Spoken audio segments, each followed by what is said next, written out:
মেহেরপুরের গভীপুরে স্বামীর হাতে স্ত্রী সালেহা খাতুনের নিহত হওয়ার অভিযোগ উঠেছে।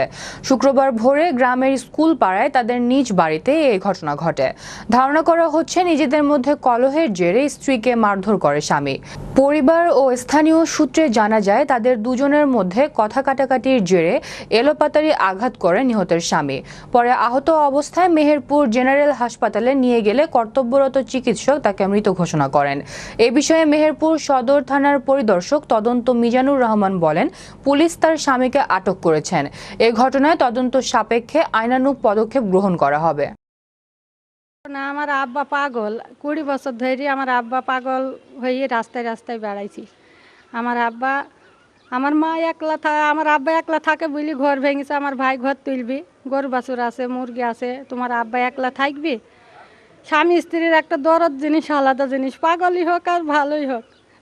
আমার আব্বা, আমার মা থাকে বলে আমার মা বলছে তোমার আব্বা এখানে থাকে আর আমি এইখানে শুই থাকি, এক জায়গাতেই থাকে। তা আমার মা জানছি যে আমার আব্বা এরকম করবি। এখন আমার কুপানোর কারণ কেউ বলতে পারবি না। কুপানোর কারণ সে তো পাগল, আমার আব্বা তো পাগল। আচমকাই ধরেন মেদ দিছে আমার মাকে। হ্যাঁ, হাসপাতালে নিয়ে আসার মারার পরে আমি তো দেখিনি, আমি হসপিটালে এসে আমার মাকে মারাই দেখলাম। আর আমার মা শুধু হসপিটালে এসে আল্লাহ বলেছে।